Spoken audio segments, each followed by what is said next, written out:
patrolling the riot scene, gravely assessing the devastation.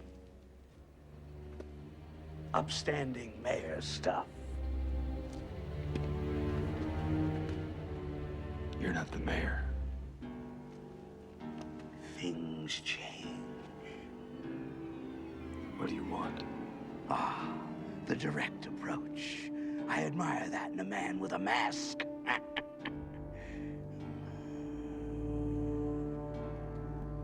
You don't really think you'll win, do you? Things change.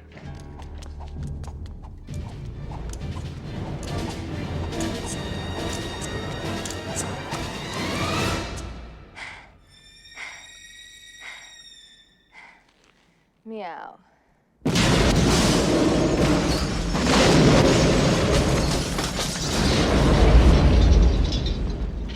Welcome to the Superhero Cinephiles podcast. I am half of your co-host, Perry Constantine.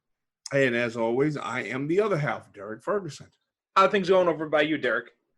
I'm pretty good. We've been going through something of a heat wave the last couple of days. It's been up in the 80s and 90s. Matter of fact, we've been running the air conditioner like constantly for like the last, 3 or 4 days. Fortunately, my wife and I, we're at that time of life. Our situation is such that we don't have to go out unless we want to go out. So we don't have to go out in the heat.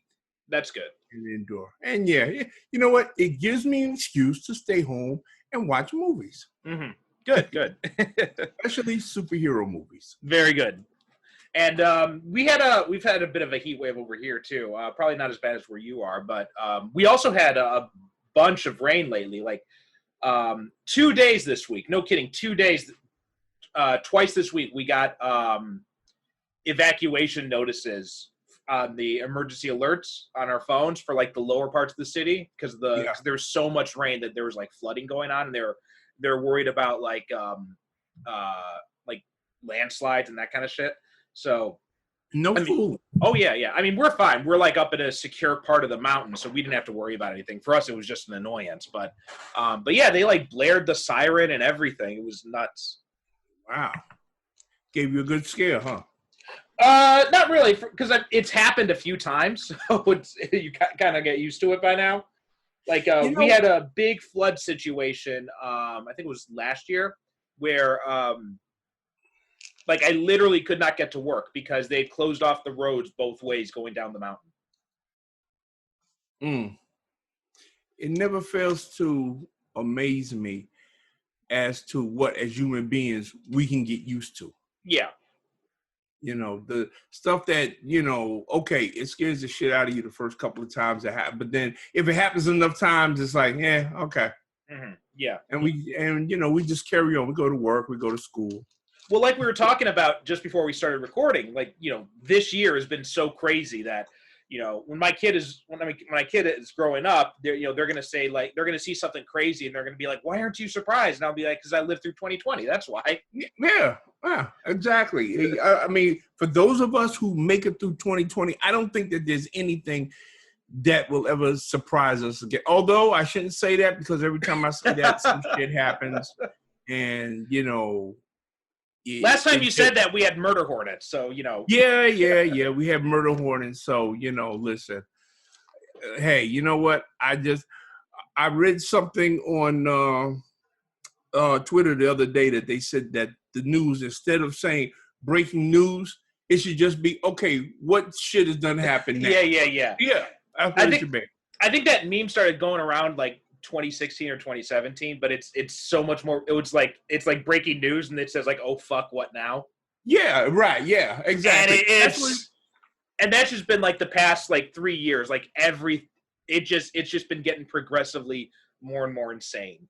Yeah, that's just what it should be. Oh shit, what the fuck done happened? Yeah, now? No. Instead of breaking news, because because that's the world we live in now. That's it. That is the world we live in now. All right. So before we jump into the movie, we had there's some news that you posted about just today. I saw. So Ray Fisher apparently accusing Joss Whedon of abusive behavior on the set of Justice League. Yeah. And you know what? I posted it for the people who are in our group, and I love all of our group members who follow this thing, because for me personally, I'm so sick of hearing about Justice League. I don't know what to do. I don't give a shit anymore. I really don't. I don't care. It's not that all this energy expended into this thing is totally baffling to me. Well, I'm going to announce now that next week we're going to be covering Justice League. Oh, okay. Well, I'm kidding. I'm kidding. No. I mean, listen, if you want to do Justice League, I have got no problem, because Justice League, as it stands, the movie, I liked it. I didn't think it was the best Justice League movie that could have been made, but I didn't have the overwhelming hatred for it that, a lot of people do.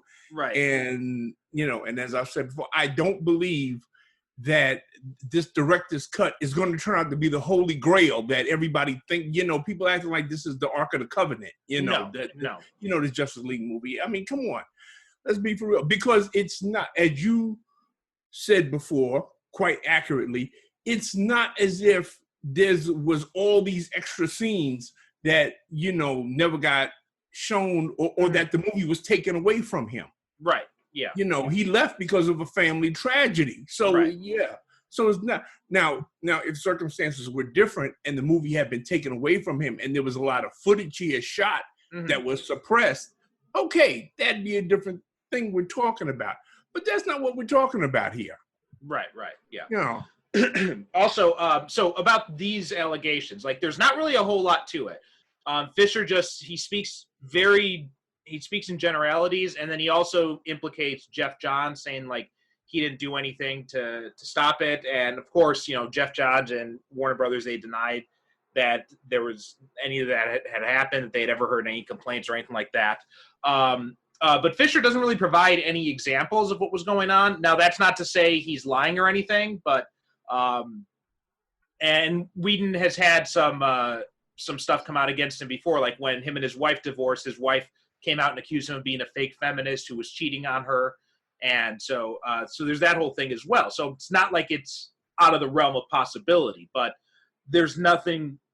I think it should be investigated, whatever it is. But what pisses me off about this is the way the Snyder fans, they're treating this like red meat. Oh, well, of course. Like after I read that story that you posted, I went on Twitter and saw Josh Whedon was trending. So I click on it and read through some of the tweets, and Snyder fans are like, you think this is like their Mardi Gras. I mean, and to make it even worse, because they've got an axe to grind against James Gunn, right? Because when talk of the Snyder Cut first came out, someone asked him, "What do you think of the Snyder Cut?" And James Gunn just kind of flippantly replied, "Doesn't that have like 14 followers? Who cares?" Yeah. And then, so Snyder fans got righteously pissed off. How dare he insult our great movie that we've never seen before? And then, of course, James Gunn gets brought in to basically reboot Suicide Squad. So they're pissed at him for that, because the original was much more in Snyder Vision style. Yeah, exactly, yeah. So Alan Tudyk was asked about it. And, Alan Tudyk worked with Josh Whedon on a bunch of different stuff. And he said, look, I worked with Josh Whedon over the span of like 17 years. I wasn't on the set of Justice League. I don't know what happened there, but in my experiences with him, I've never seen anything like this, and that's all I'm going to say. Oh, okay, fair enough. And that's fair enough. Yeah, you didn't see anything. You knew the guy for 17 years. Yeah, sure, go ahead. And you're not saying like it's impossible. You're just saying I never saw anything like that. Right, exactly. I didn't see it. Right, so, there you go. James Gunn liked that tweet. And the Snyder fans are now trying to cancel James Gunn because he liked that fucking tweet.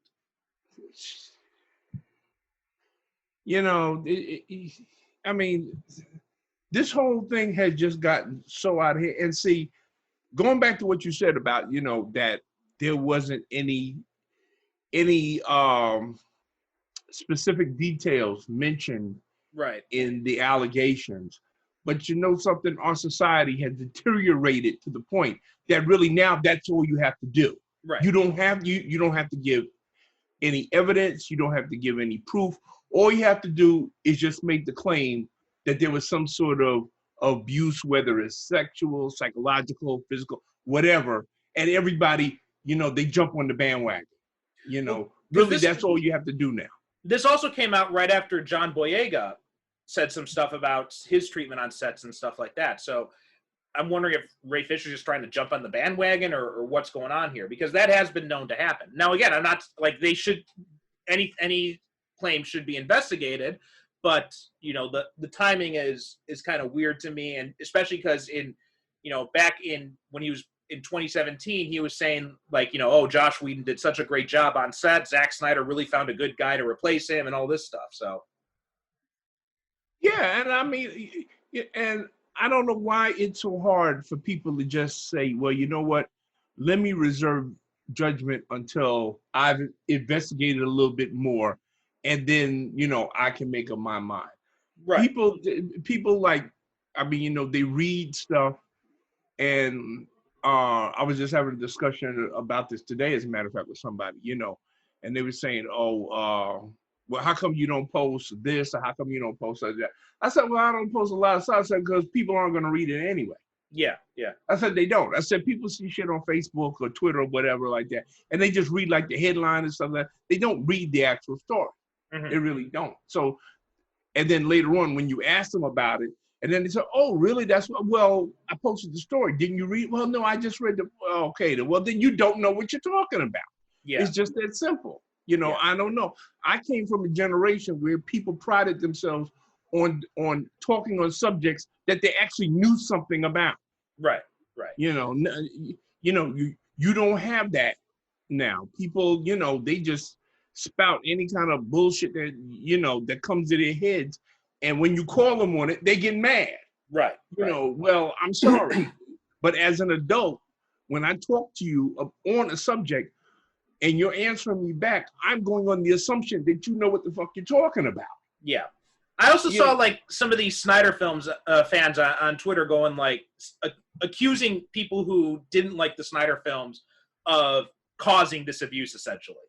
Right, because they're saying like you didn't like the Snyder movies, and then now Josh Whedon's accused of abuse, and it's all your fault. I'm like, how does your brain even draw those connections? Yeah, exactly. Really, what kind of thought process do you have that led you to that conclusion? I mean, they're not even remotely related. I mean, not liking Snyder Films doesn't mean you wanted Josh Whedon to abuse people. Really, I mean, got nothing to do with what we're talking about. How do you even bring that into the, and it's just, oh my God, it's just, really. But that's why I limit my conversations to people such as you, my friend. Because, serious, I'm sorry, blame me all you want, folks. I got this quirk in me that I like talking to people who know what they're talking about. Yeah. Sue me. Really, I mean, well, with the way people are acting these days and the way 2020 is going so far, you better not make that dare. And know what? And the bottom line is, it's just a movie. Yeah. We have far more important things to put your energy and time and passion into than a friggin' movie. I'm sorry. Oh, wait. I got something coming in here. Okay, this is it's a court summons. Apparently some Snyder fanboys are suing both you and me. We're co-defendants for emotional trauma. Okay. Well, I will have my lawyers get in touch with their lawyers. That's what I have very good lawyers. That didn't take them long. Sheesh. You cats work fast. All right. Now, let's talk about something a little bit more pleasant, and that is your pick of this week, and that's Batman Returns. Now, before we jump in the movie, talk a little bit about why you wanted to choose this movie, because this is actually somewhat timely. Yeah. As I said last week, my first choice was actually going to be Batman Year One, because I've been on an animation kick lately. But recently in the news, in the movie world and the comic book world, is a buzz because there, as we have seen, there is a God, because Michael Keaton is going to be suiting up as Batman again. Well, I think it's still, let's not get people's hopes up too much, because I think they're still in negotiations. Well, there's no contract been signed yet. Right. Yeah. So I don't want to get my hopes up until there's a contract signed and there's an official press release, because otherwise I'm going to be very disappointed if it doesn't go through. Yeah, well, I'm like you. I'm going to wait until I see something official from Warner Brothers. When Warner Brothers put out an official press statement and say, yeah, okay, well, I mean, no, we got him. But from everything that I've read from reputable sources such as The Hollywood Reporter and Variety, that, you know, the negotiations are going well. And, you know, we are this close. I got my fingers crossed, folks. We are this close to it being a done deal. Yeah. You know, so, yeah. So Michael Keaton, once again, playing Batman Bruce Wayne in the upcoming Flash movie, is guaranteed to get me now to go see the movie, which I really had no interest in seeing before. But, you know, this is actually kind of interesting, because I wonder if Ezra Miller is still going to be involved with it, because there was that whole thing a few months back with him in Sweden, like beating up someone. Well, see, that's the whole thing now that I'm thinking about. Okay, they keep on talking about this. Okay, first of all, this Flash movie it's gone through what, in like 6 directors in like, what, 3-4 years, something like that? Yeah, they've been talking about this movie. Yeah, I mean, DC and Warner Brothers, they're committed to doing this movie for some reason, a Flash movie. And the only reason why I can think of that they're committed to doing it is because they've already established that the Flash in the TV series is like the linchpin of the whole multiverse, you know, concept. So, and we did see Ezra Miller appear as the Flash in the Crisis on Infinite Earths. Right. You know, the TV multi-part epic that we saw on the CW. So that's the reason why I think that, you know, because they said, okay, well, if we can pull off a successful Flash movie, we can link in all of these other DC movies and stuff like that, and kind of clean up, you know, the mess that the DC EU has become. Yeah, exactly. But like you, I'm wondering, well, didn't Ezra Miller get himself into some serious trouble a while back? So, I mean, you know, what are they going to do? But yeah, so I mean, you know what? At this point, just get Grant Gustin to come and play him in the Flash movie. You know what? I don't see why they. See, again, I would say this is why me and you don't run movie studios, because we would do the simplest thing. I guess, you know, we would just say, well, you know what? Okay, he's out. Grant Gustin, you want to step up and you want to do the big budget thing? I'm sure he would not turn it down. Oh no, hell no. Yeah, and just do a big budget Flash movie with him. You know, everybody likes him. He's easy to work with, from everything I've heard, as opposed to Ezra Miller. So, you know, I don't know. So anyway, since since in the press we're all talking about Michael Keaton returning as Batman, I then thought that it would be appropriate if you and I talked about Batman Returns. Right, because we already talked about the first Batman back in our second episode. Yeah, that was our second episode, the 1989. But which is actually good, because Keaton actually does some really cool things with his performance in this one. And I just, before we jump into that though, I want to say that, you know, bringing in Keaton as an old Bruce Wayne, like this is something that we've been talking, like we talked about this a lot. I think back when we did that Batman episode, like we talked about, you know, and if Warner Brothers was smart, they do a Batman Beyond movie and they bring Michael Keaton back to play. And it looks like this kind of opens the door for that. Yeah. Because apparently, unless I'm mistaken, from what the reporting says, it may not just be one film. It may be for like a series of films. Yeah, I mean, you know, Michael Keaton is, you know, he's at the right age now. I mean, to play an older Bruce Wayne.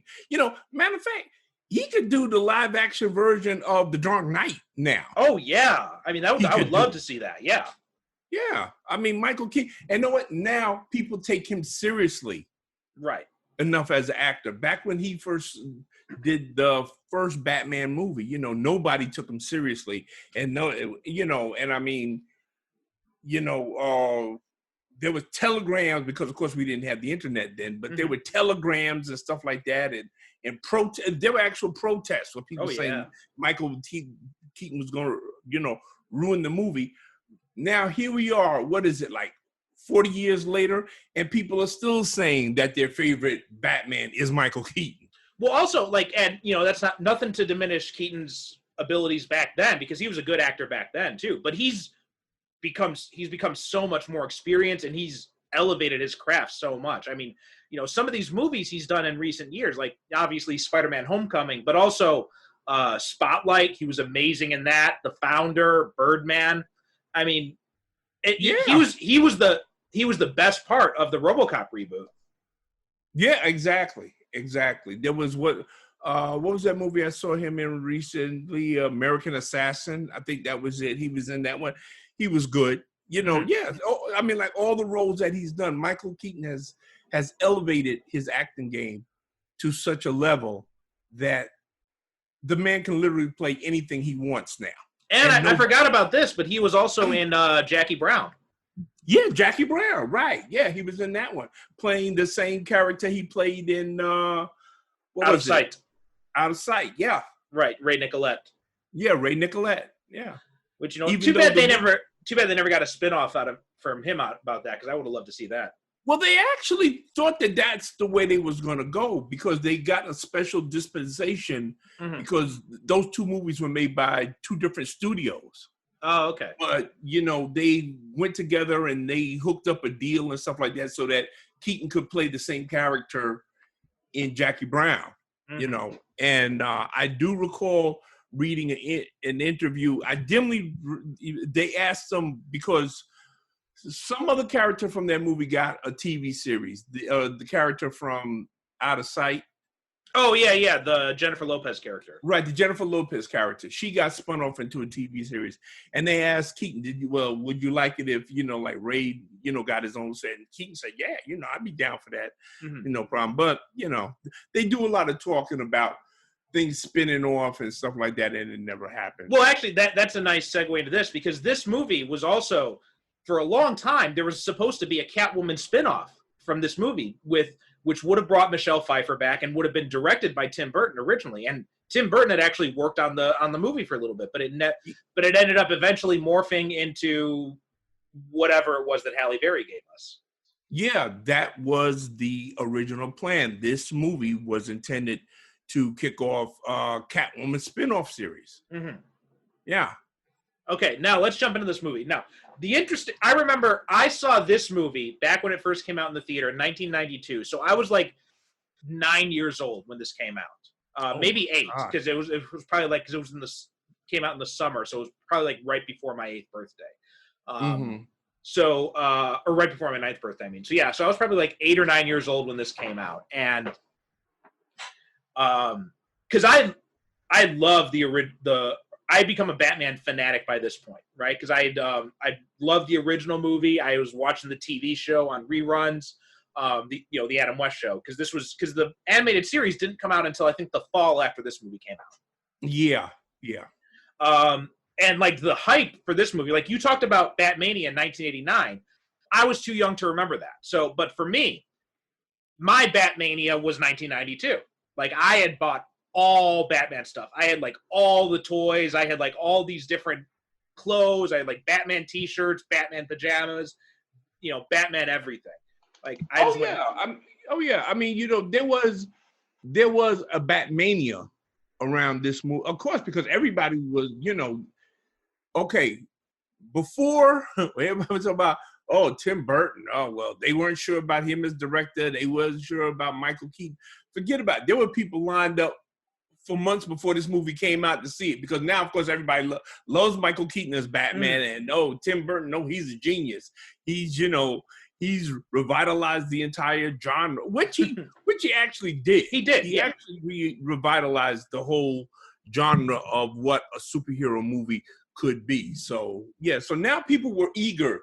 You know, this movie had an audience waiting for it. Yeah, and they really wanted to get the band back together, because Tim Burton did not really want to do it, right? He he didn't want to direct another film in the franchise, and he said that, I'll return if the sequel offers something new and exciting. Otherwise, it's the most dumbfounded idea. And then he went to do Edward Scissorhands. Sam Hamm did a few drafts of the script.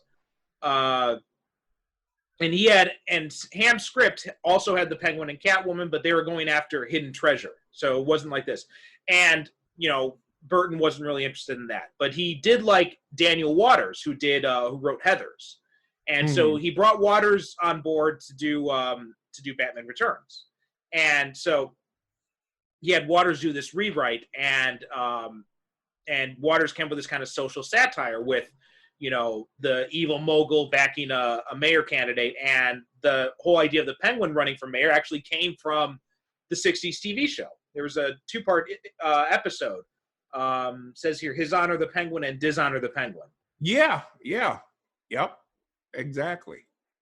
This is like an updating of that, classic 2-part episode. And what's interesting about it is, as you said, first of all, Tim Burton didn't want to do it. And they had to get Tim Burton, and Warner Brothers had to get Tim Burton because Michael Keaton said he wasn't going to do it unless Tim Burton did it. Yeah, right. Which is why we didn't get either one of them for the third movie, Batman Forever. Because, Michael Keaton, once he found out that Burton was out and Schumacher was in, he said, well, I'm out. Well, he gave it a chance. Like, he met with Schumacher and heard what Schumacher was going to do and what the studio wanted to do. And then after that, he was like, no, I'm out. Yeah. I don't think, he didn't think that he was going, which I can understand. And me, I'm a person I always admire and I respect loyalty. And his career certainly got a tremendous boost from doing these 2 movies. With Tim Burton. And I think that he felt that he owed it to Tim Burton to continue with him if he wanted to do it. And if he didn't, and just let those 2 movies stand alone, those 2 that they did stand alone, which I think was a wise move. I really do. I think it was a wise move on his part. Also, something else is that Billy D. Williams, they originally were thinking about having him come back because Harvey Dent was in early drafts of the script. He was basically in the Max Schreck role. And then, so that scene at the end when Catwoman kisses Schreck with the taser, that was originally supposed to be Harvey Dent. And that was supposed to be how he becomes Two-Face for the third movie. Oh, okay. Interesting. Another early draft, they were supposed to have Max Schreck was supposed to be the Penguin's brother, actually. So whereas Max Schreck was like the golden boy of the Cobblepot family, whereas Penguin was the deformed outsider. So that would have been like something else that comes up later.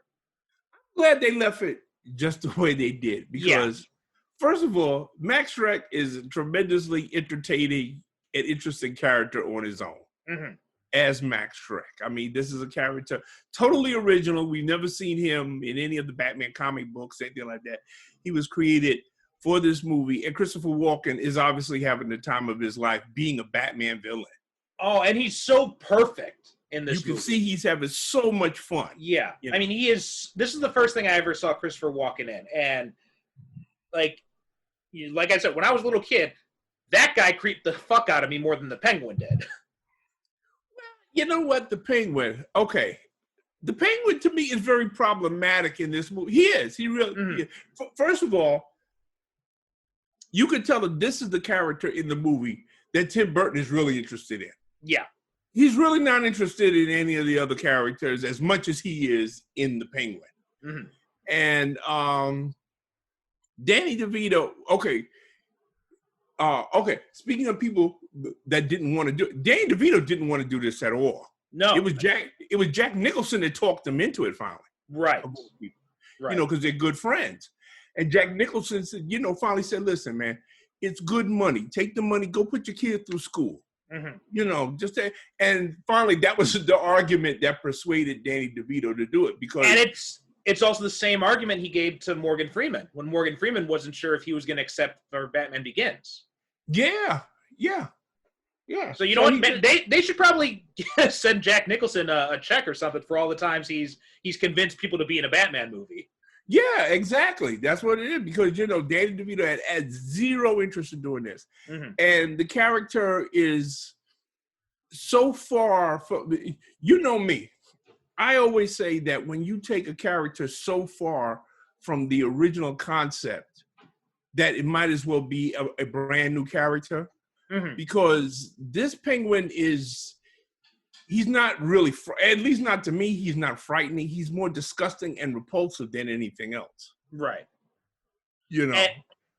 And you can tell that Tim Burton is not really interested in Batman too much, because in total he gets about like 25 minutes of screen time in his own movie. Well, okay, I remind you, we see Batman at the beginning of the movie when the Red Circle gang, which is a gang, Red Triangle gang, which and I believe you might have been the one that told me this. These are the guys that actually should have been the Joker's henchmen in the first movie. Yeah, it's so weird that the Joker has these guys in leather jackets with his face on it, whereas the Penguin gets the circus guys. Yeah, exactly. When ideally it should have been switched the other way around. Right.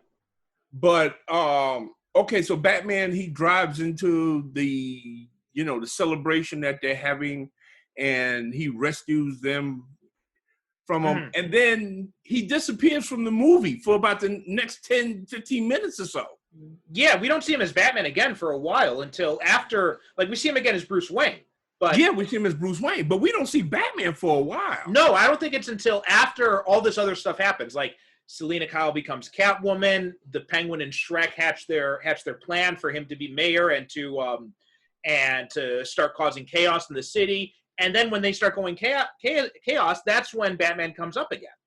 Yeah, because most of what happens in between is he's developing a relationship with Selena Kyle. Him and Max Shrek, they're business rivals. So they go in that power plant scheme that I still don't. And I watched the movie last night, and I've seen this movie maybe about like a dozen times, and I still don't understand Max's power plant scheme. No, but I don't get it either. Yeah, but so they're going back and forth with that. So yeah, it's a good while before we see Batman in action again. Yeah, and now that opening scene though. So first off, the movie opens with that kind of tells you right in the first few minutes who this movie is really about, because it opens on the Penguin's origin story. Yeah, bingo. There you go. And they spend more time. Tim Burton spends more time on the Penguin's origin story than he ever did on Batman's. And I like to stick in a little thing here. When I saw this in the movie theater, and people saw that it was Paul Reubens, aka Pee Wee Herman, playing the Penguin's father, people actually cheered and applauded. Do you know who's originally supposed to play that role, though? Who? Take a guess. Who else would have been perfect for that role at that time? I have Jim Nabors? No, Burgess Meredith. Oh, was he still alive then? Yeah, he was still alive then. Oh, okay. See, I had no idea. I had just assumed that by the time this movie was made, he had passed away. No, he died in 1997. Okay. But yeah, he was signed on. He was asked to play the part, and he was going to do it. But he got sick and he had to drop out. So then Burton went to his old pal Paul Reubens and asked him to do it instead. Yeah. And when he showed up on screen, like I said, when I was in there, people was going, "Oh, Pee Wee," and in the class. Well, also his what is it? Diane Salinger. She played the mother, and she was also in Pee-wee's Big Adventure. Yeah. So again, and which also, Tim Burton directed that movie, which a lot of people might not realize. Again, you got people that are loyal to you. You can ask them for a favor. You can say, "Hey, listen, can you come and step in and do that?" And they say, "Yeah, bam," and they're there. Yeah. So, but yeah, you're absolutely right. I mean, we start with the movie, the origin of the Penguin. We don't start a Batman movie with Batman. Mhm. You know, we started with, you know, a side character. But as I said, you know, you watch this movie and you realize that it's the villains that really interest Tim Burton. It's Right. not the hero. Yeah. And then said the Red Triangle Circus gang attacks, and you know, Commissioner Gordon arrives. Why the police commissioner is riding around in squad cars, I don't know, but he arrives on the scene, and he calls over the radio, you know, what are you waiting for? The signal. And in one of the coolest moments in the movie, you know, you see Bruce Wayne sitting in Wayne Manor all alone, and then the signal flashes in the sky, and there are these reflective panels that turn to cast the signal over him, and he stands up, and it's such a cool scene. But when you think about it, it's really impractical. It is. It's kind of impractical. And also, you know what? It's kind of depressing because, you know, I mean, the poor guy's just sitting alone in his dark house, just brooding. That's all. Yeah. You know, is that what he's not even watching TV? No. You know, Yeah. If he was at least like, okay, watching TV, or if it was me directing it, he'd be in the Batcave, you know, working or exercising or something like that. And then those panels, that's what would send the signal down to the Batcave, because of course if he's in the Batcave, he can't see the bat signal. Right. You But know, also, if you sit, another thing too about that. Sorry, go ahead. Go ahead. No, I'm saying that, you know, it's impractical because if you're sitting upstairs, of course you can see the bat signal. And also, you know, what did he say to the guys who installed those miniature bat signals in his place? Well, okay, see, this is what I keep saying. You know, you make fun of me when I talk about, what was it, The Dark Knight? No, I don't make fun of you. I was agreeing with you on that. Oh, yeah, that movie where he has the giant lucite cubes come up from underwater. I would really have liked to have been there when he was explaining to the workmen Mr. Wayne, could you explain it to me again why you need giant lucite cubes to be hydraulically lifted up out of the waterfall? You know, is this a weird sex thing that I don't know about? You know, it's like, and Bruce Wayne's like, you know, and I think that question could be answered with another 0. Yeah, exactly. Yeah, exactly. I mean, yeah, I know the same thing with the guys who's installing these reflective panels. Like, Mr. Wayne, why do you need a miniature bat signal on your roof and then another reflective panel to reflect that bat signal right over your lone chair in your massive library where there's no table or reading table or anything? Yeah. Could you kind of clue me in on what this is all about? It's a sex thing. Right. See, that's why I said if he was in the Batcave, it would have made more sense why he had those panels, and that would send the bat signal down into, you know, the Batcave where he would see it. But if you're sitting, and he's got huge honking windows in that thing. So if you're upstairs, you're going to see the bat signal. However, we should not let logic get in the way of spoiling, which is one of the most iconic scenes in any Batman movie. Yeah. You know, now if you're a Bat fan like I and you are, you know, you just get chills seeing that. Yeah. You know, I mean, like I said, it's an awesome scene. Like, it looks awesome, and it's such a good introduction to the character. It's just like within the story, it doesn't make any sense, but it still looks awesome. But it gets you by, you know, your bat nuts. Right. Exactly. Really, it does. It's emotional. It grabs you, and that's the main thing. Because, like I said, I was watching last night. I've seen it a dozen times. I still get chills when that bat signal comes flashing there, and he stands up, and I said, "Oh shit just got real." Yeah. And so then he goes, and I love how he plays it completely silent. Like, even when he's talking to Selena, like, and she's like thanking him and everything, and she's like stammering, and he just stands there looking at her, and then he just turns away. I like that because he's establishing Batman doesn't talk unless he has to. And if you notice, even in the first movie, he didn't do a lot of talking as Batman. No, he didn't. You know, he's not chatty. You know, Commissioner Gordon asks him something, and he gives him like a one-word answer. Right, and then you notice the mayor. I remember noticing this when you know, he comes in and he says, he's like, thanks for your help, Batman. He's like trying to have a conversation with him. And Batman's just like so brusque. And he's like, I don't want to talk to you type of thing. Yeah. And then the mayor comes up and he tries to join in the conversation. And Batman just keeps walking. Yeah, he walks away. I don't need to talk to you. I'm Batman. Yeah. Yeah. And that even goes back to when he pulls up in the Batmobile and it opens up. And he's walking towards Selena Kyle because one of the gang members, he has her. And he's just like knocking guys out of his way without even looking at them. Right, yeah. You know, he's very disdainful of them. You know, they're beneath his notice. I like the body language. And it seems to be that because since Michael Keaton has said in the past how cumbersome that suit was and he couldn't move, I like how he developed that body language for Batman when he's just knocking these guys out of his way as if they're beneath him. Yes, and not only is it the suit, but also, Tim Burton, even though he's good at a lot of things, action scenes ain't one of them. Oh, he's terrible when it comes to action scenes. So, like, he cannot direct an action scene to save his life. There isn't one noteworthy action scene in this movie. No. Much as I love this movie, as much as I love the first one, there isn't a noteworthy action scene in any of these two Batman movies because Tim Burton is not an action director. If you've ever seen Planet of the Apes, the one that he did. Yeah. Oh yeah, I remember that. That's like the worst action movie I've ever seen in my life.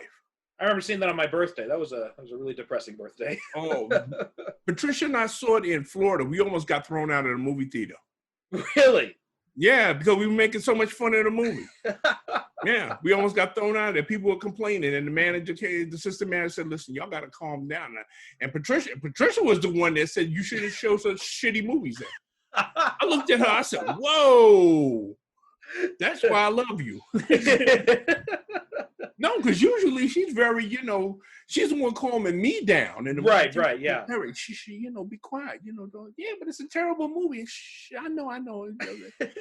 She was the one told him right there. She said, you shouldn't show such shitty movies there. By the way, just as a brief digression, yes, what the fuck was that with the Abe Lincoln monkey statue at the end? Oh, please. It was Burton's misguided attempt to do the same thing as the original Planet of the Apes. But just like, you ever seen the Bugs Bunny cartoon where Daffy Duck and Bugs Bunny, they're on stage and they're doing a show and they're trying to outdo each other? Oh, yeah, and finally, Daffy Duck, he drinks gasoline and gunpowder and nitroglycerin and he blows himself up. Yeah. And the audience goes crazy and everything like that. And Bugs said, "Wow, Daffy, that was terrific. They want you to do it again." And Daffy, his ghost is going up to heaven. He said, "Yeah, I can only do that shit once." Yeah. Okay. The original Planet of the Apes, when Charlton Heston comes and he sees he sees the half of the the statue? Statue of Liberty. Statue of Liberty, right, thank you. He sees the half of it that's laying on the side and he realizes that he's come back to Earth. Mm-hmm. Okay, it's like the Daffy Duck blowing himself up there. You can only do that once. Yeah. You can't do that again. Right. Which is why the new movies have been smart in that they decided to make prequels and show how it became the Planet of the Apes. Exactly. They wisely decided that, we got to go another way because there is no way you can duplicate the impact of seeing that. Right. And a big part of that movie, why that movie is stands the test of time, is because of that ending scene. Exactly. Yeah. You can't there's no way that you can do that again. But apparently nobody told Tim Burton this or whoever wrote that movie. I have no idea because most of that movie I blotted out of my memory anyway because it was so bad. But and actually, again, I only blame Tim Burton because I think that what it was, he was trying to step out of his comfort zone and do and try to prove that he could do a mainstream action movie. Mm-hmm. And as that movie so woefully proved, he cannot. No. And ever since then, Tim Burton has stuck to his strengths as a director, which are considerable, mind you. Exactly. I love Tim Burton. I recommend his movies. Anybody tell me is he one of your favorite directors? Absolutely. But the man cannot direct action. Right. So back to this movie, and so that when Shrek gets away and then he falls in. Now, the first time we see the Penguin. Now, even though DeVito did not want to do this movie, he commits to this role. Oh yeah, all the performances in this movie are amazing. In fact, this may be I think I'm gonna go out on a limb and say it. This may be the best acted of all the Batman movies. I know what I wouldn't disagree with you there. All of the performances in here are very strong, even though I don't care for this version of the Penguin. No, I don't either. I agree with you 100% that DeVito, he commits. He's not phoning this in. The man earned his money. Exactly, yeah. Whatever they paid him for it, he earned it. And I agree with you. I do not like this version of the Penguin. I don't like him as this mutant Birdman who lives in the sewers. I think he's far more interesting as this guy from old Gotham money who's fallen on hard times and has to turn to crime. I think he's much more interesting. I think he's much more interesting this way. Because he's also kind of a transition for Gotham itself that way, because he's considered part of Batman's rogue galleries, which the mob and all the regular criminals refer to as the freaks, but he's also got one foot in the old Gotham crime world too. Yeah, well, that's it. He's kind of the bridge between the old and the new, because the Gotham's crime hierarchy falls into, okay, we had the old style, mustache Pete's that used to run Gotham cities, and I guess presumably the 30s, 40s, 50s, and 60s, and then over time, represented by the Joker.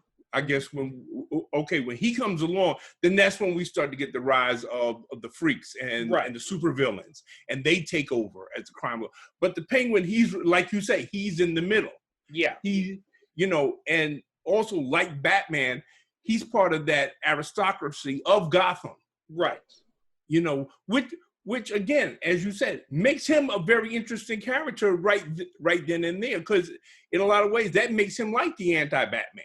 In fact, he should. I really think for a Batman origin story, and hopefully, and I think this is what the Batman is trying to do. The Matt Reeves movie, because they've got the Penguin is going to be is one of the villains in that movie, and it's set in Batman's early days. So I think they're trying to do something like that, which makes total sense. And also, he's played by Colin Farrell. Right. Yeah. Who's a good looking guy. Which I'm really interested to see how they're going to spin that. Oh yeah. I mean, I can't wait to see him with the top hat and the monocle and everything like that. But I think that's probably what they're going to play off of. That he's part of that aristocracy of old Gotham, right? Bruce Wayne, and they both come from that old money. Well, especially because they've also got Carmine Falcone is also going to be in it. They've got John Turturro, I believe, is playing him. Right. And did you? I was blown away when I found out about this the other way. But did you know that Andy Serkis is going to be playing Alfred in that? I did not know that. Yeah, I had stumbled across this article a few weeks ago, and I'm like, oh my God, Andy Serkis is going to be playing Alfred? And How did we not know this? I have no clue. And then I look at the date of the article, and it's March. I'm like, where the fuck have I been? Really? Yeah, and even more, he directed the second Venom movie. Now that I knew. See, I didn't know that either. Okay, that I knew. I knew he was directing, which kind of made it, which I said, that's an unusual directorial choice. But it makes so much sense because he works so much with stop motion. He really knows how to, he's done so much work with stop motion. He's like the go-to guy. So not stop motion, CGI. So when you're doing a really CGI heavy movie like Venom, and you're gonna have Venom and Carnage going at it, it makes sense to have someone like Andy Serkis direct them because he knows what they're supposed to be doing. Yeah. But as far as that Alfred thing goes, I said, wait a minute, my fuse is all blue because I was like you. Well, where have I been? Yeah. That I did not know this. And he's going to be awesome in that. Oh, yeah. But see, the whole thing that they got set up, and once I heard that Colin Farrell was going to be playing the Penguin, I said, okay, they're definitely going to go for a different way with that because Okay, here's my thing, and we've had this discussion many times before about the TV series Gotham, about how they screwed up, because the Gotham TV series, that's ideally what it should have been about. It should have been about that period when it was the crime lords and the gangsters and the mustache Pete's were running Gotham. Right. Not the freaks, because that comes later on. Right. And then you have the freaks before Batman. It undermines the whole, because one of the big things about Batman is, is he bad for Gotham? Like, is he encouraging these kinds of freaks to come out? Right, yeah, because they didn't pop up until Batman came. Right. So if you have them coming up before Batman, that undermines that whole thing. Exactly. That just throws that whole idea, which to me is not a good thing, because there should always be that element of that, okay, well, is Batman is he actually creating these crazy people that put on costumes? Is the cure worse than the disease? Yeah. You need to have that. And and that's why I was never a fan of the Gotham TV series. Matter of fact, I wasn't a fan of it when at the end of the first episode, they didn't shovel Bruce Wayne off someplace. Yeah. Because what should have happened? Okay, we have the Waynes get killed, then Bruce Wayne should have left, and we should not have seen Bruce Wayne until the last season. Right, exactly. When he comes back. Yeah. Yeah. And we definitely shouldn't have gotten him in that terrible Batman costume. The whole series should have been about James Gordon. James Gordon dealing with the corruption and crime in Gotham City. That's what the show should have been about. Right. It shouldn't have been about the adventures of young Bruce Wayne. But it's like it has the Smallville syndrome, right? Where they want to do a superhero show, but they don't want to do a superhero show. Right. And which, either shit or get off the pot. Exactly. Yeah. Either commit or, don't do it. Right, which is what, the CW shows realized early on, because, as we said before, Arrow was kind of like that in its first season, where it's like, oh, we're not really a superhero show. Yeah, you are. Yeah, but you then, are. And then in the second season, they're like, okay, yeah, we're a superhero show now. And they just fully embraced it from that point on. Yeah. I mean, because I think, wait a minute. I distinctly remember me and you would go to I think me and you were through with this shit when they had the Balloon Man. Yeah. Oh, but God. we hung in there till then. Then after that, and that's like the third episode. The third episode, you jumped the shark, and I'm like, "What the fuck is this?" I was like, "What is this shit?"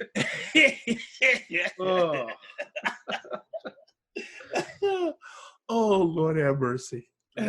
Now, back to a good version of Batman. Back to Batman Returns. Okay.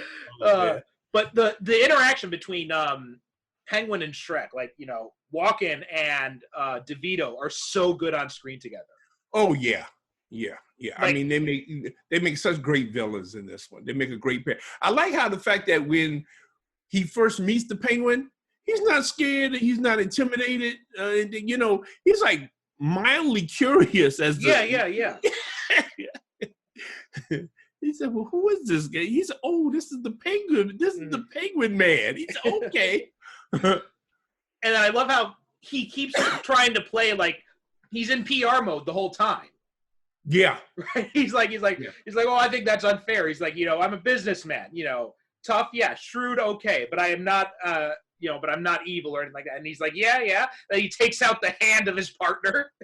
Yeah, and like I said, nothing phases him. Like everything that the Penguin comes back with, he said, "Okay, well, I got your papers. That's everything." Mm-hmm. Well, I don't know what those are. You could have got those from anywhere. He's got the vial of, toxic fluid, anything like that. Oh, well, listen, again, that could have come from anywhere. If I knew this was going on, I would have took care of it. And I like how he always is in a businessman mode. When the Penguin proposes that they have an alliance, he says, "Okay, well, what's in it for me?" Right, well, why should I help you? What's in it for me? I love that, that Max Schreck is a guy that's never out of control. No. And that brings us to this scene where where he finds Selina in his office. And now the lead up to him pushing her out the window. This is the kind of stuff that Burton is good at. Like there's this slow build up and everything. And and just like, and Pfeiffer and Walken are great actors, so they're really selling these emotions, like, and then they break the tension at that last minute when he makes the joke about it, and Selena has like this relief come over her, and then he just shoves her out the window. Like, that was so shocking to me when I saw it. Ironically, considering who she turns into, they're playing cat and mouse. Yeah. Oh, that's a good point. Yeah. Yeah. They're playing cat because he knows what she's read, and she knows that he knows, and he knows that she knows that she knows. He said, "Well, what'd you read?" And she says, "Well, the thing with the power plant, and well, it's really technical, and I really don't understand it, but it's kind of like." If I had to tell it to somebody, it seems like, and he said, "Well, who would you tell it to?" And he's so calm and rational, and and she's just like, she's giving him these sidelong looks, and they're playing cat and mouse. Yeah. Oh, that's such a good point. I didn't even. It's a delightful scene. Yeah, it's a delightful scene the way they play it, because she's scared as shit because she don't know how he's gonna react. And he's just like, and he's very calm. And really. He said, "Oh, and how did you get into my computer?" She said, "Well, I." And that's the thing. Like, she's so nervous. She incriminates herself. Yeah. Right. Yeah. She's like, I even broke into the secured files. Like, wait, you broke into the secure files? Yeah. Why would you tell him that? Yeah. Oh, of course. Now you're going to tell your boss that you know how to get into his, that you broke into his computer where he keeps all this personal shit. Way to go, sister. No wonder you got pushed out a window. And then, now this, I think, gets the award for the dumbest scene in the movie after she gets pushed out the window, when the cats come and resurrect her. Oh, yeah, please. I mean, even to this day, I've seen this movie so many times, this scene always makes me roll my eyes. I always get up and I go get more snacks or something to drink or get more booze when the scene comes on. Because it's so stupid. And okay, and I can't be sure of, but I think I think that Batman Returns probably started the whole trope that as soon as you put on a costume, all of a sudden you get the ability to be an Olympic level gymnast and acrobat. Right. Because Selena Kyle, we are never told. The only thing athletic that we are informed of that she does is that she plays racquetball. Yeah. Because she makes reference to it when a boyfriend, he's supposed to take her away for a weekend and he doesn't go, and she says something like, "I should have let him win that last game of racquetball." Right. But we don't see like pictures of her like fencing, or maybe she was a gymnast in college, anything like that. No gymnastics trophies or anything like that. Right, nothing like that. But as soon as she puts on the costume, now she's able to, do martial arts and, jump around on rooftops and go toe to toe with Batman. Right. I think the reason for that is, I think the implication there is that she gained, like, kind of like a Spider-Man thing when the cats brought her back to life, which I still can't believe I'm saying that. That she gained like cat-like superpowers is, I think, the implication that we're getting there. Oh yeah. I mean, that's definitely the implication. But then again, that's a problem because now you're introducing a mystical element into Batman's world. Yeah, and it's not like a Ra's al Ghul element. Like, this one just does not fit at all. It does, exactly. It does not fit at all. And it's such a disservice to that character too, because Catwoman is a really interesting and complex character in her own right. So to strip that away from her for, just because Tim Burton wanted more weirdness in the movie was a disservice. Well, much like the Penguin, exactly. This character is Selena Kyle in name only. Right. For all intents and purposes, this is a brand new character. Right. It is. This is, I guess, because he didn't want to take the time to set up a proper origin that we knew for Selena Kyle. I think it's just because he wanted more weird shit in his movie, because Tim Burton loves weird shit. Yeah. So I go along with that 100%. Yeah. Because And now we're talking about so much of this movie is about the performances. Like, even the story itself, like, I never really care much about the story when I'm watching this movie, but I love these performances. And a perfect example of that is we mentioned it before, but that Bruce Wayne Max Schreck meeting. Oh yeah, I love that. And this is where and this is the thing I love about Keaton's Bruce Wayne, is that he always plays it very kind of aloof and very kind of like absent-minded. Like in the first movie when, Vicky Vale asks him where Bruce Wayne is, and he says, "Well, I'm not sure." And then later he walks in and he follows them into that room of statues or whatever, and they're like, "Well, where's this one come from?" And Bruce Wayne goes, he's like, "It's Japanese." Like, how do you know that? Because I bought it in Japan. And they said, "Oh, you bought it?" Yeah. He's like, "Oh yeah, I'm Bruce Wayne, by the way." Yeah, and he says, "I'm Bruce Wayne." And there's something, I don't know, there's something about the way he says, "Well, I'm Bruce Wayne." Yeah. You know, and you buy it 100%. But I love that scene where he's just following them and he's just listening to their comments and everything like that. Yeah, and it's a kind of aloof absent-mindedness. Yeah.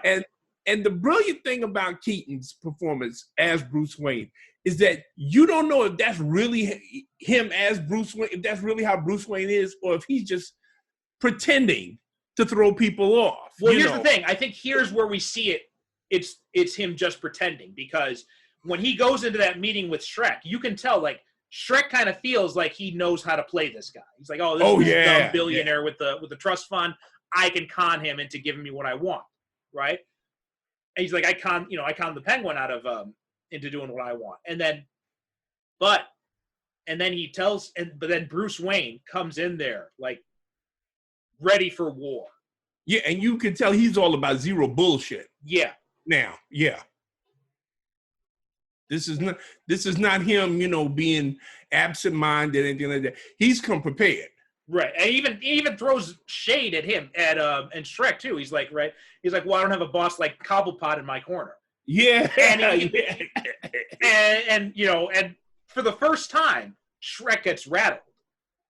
Oh, Shrek, yeah, Shrek, you come in here with your silver spoon in your mouth and everything. Yeah. I came up the hard. He starts throwing that shit at him. Yeah, I came up the hard way. I didn't. Yeah. I said, Bruce got to him. and Bruce is just sitting there like, I don't give a shit. Yeah. Yeah, but you can tell he got to him. He started pulling. Anytime anybody got to pull out that they came up the hard way, yeah, and you got to him. And then when Selina walks in, and and Bruce switches, like it's like a switch. And I'm not sure if he's slipping back into Bruce Wayne absent-minded billionaire role, or if he's really starstruck by Selina. Yeah, exactly. Yeah, it's like that's what I said. That's why I love his performance, because you don't know if just because he's around it, he's just naturally slipping back into that absent-minded role that he plays. And again, like this, and like you said, this is kind of like the cat and mouse scene earlier. This is kind of like a reverse of that, because she's taking control of the whole conversation. Right. It's a total reversal, because Max is shocked as hell to see her. Yeah. But see, being Max, he's cagey, and he's evaluating, seeing which way she's going to go. Right, and even tries to like lead her on a little bit. He's like, yeah. Did you injure yourself on that ski slope? And she's just like, and she's like, it's a blur. And she's just kind of like, and she's playing with him just in the same way he played with her. Yeah, it's a reversal of that cat and mouse scene earlier, but now she most definitely is the cat. Yeah. And also when she walks Bruce to the elevator, and they had that little exchange, and she says, like, "I'm tempted." He's like, I could free up some time, and then she's like, "I'm working," and the elevator doors close. And he's like, "I'm leaving." He says, "I'm leaving."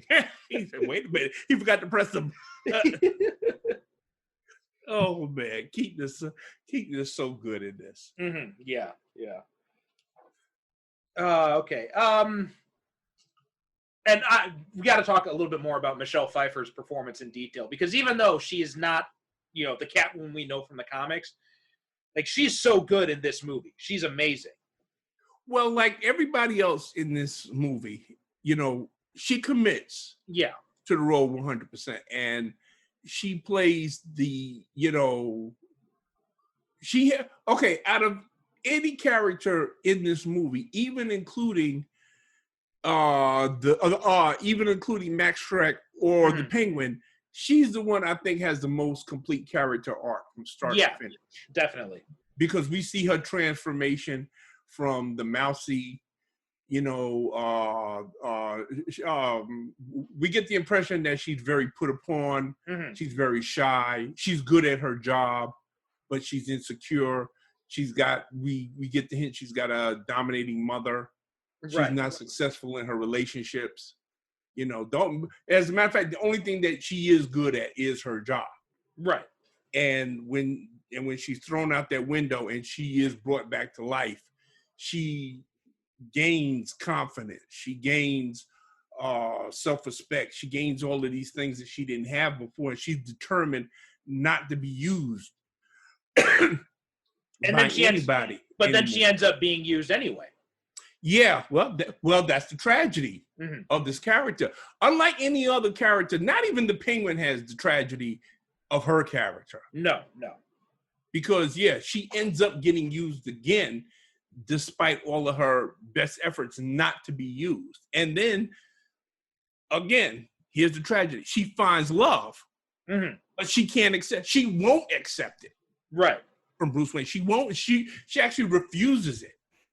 There's that really great scene where they're at the dance ball, the costume ball. And well, first off, like that's also amazing, the fact that, everyone else is wearing masks except for them.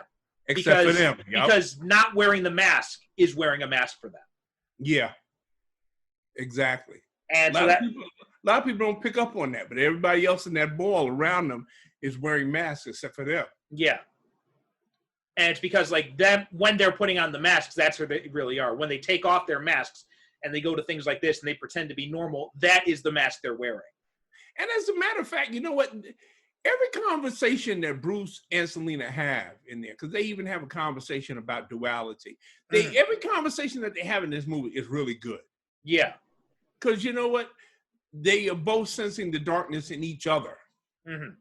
Really. And while they can't come out and like speak it, they can sense it, and that's what attracts them to each other.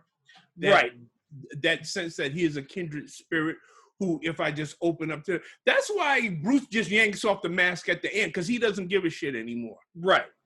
He yanks it off in front of, Shrek, who's he always cracks me up with that. Bruce, why are you dressed up as Batman? Well, this is also one of those scenes I point to where it's not just the mask. So when people are like, well, Clark Kent can't be Superman, I'm like, look, if Clark Kent was wearing a Superman, walked into the Daily Planet one day wearing a Superman t-shirt, but like he was still like in his posture and everything and is speaking in that higher voice, everyone would be like, Clark, why are you wearing a Superman shirt? Right, exactly. Everybody would do that. But that's why he yanks it off, because, at that point he doesn't care. He just wants to let her know you're not alone. Right. I understand you perfectly. Yeah, exactly. And, but unfortunately it is the classic doom romance. And I think that if anything carries over from the original Selina Kyle that we all know to this one is that aspect that her and Batman, they have a doom relationship. That as much as they love each other, they really can't ever really be together.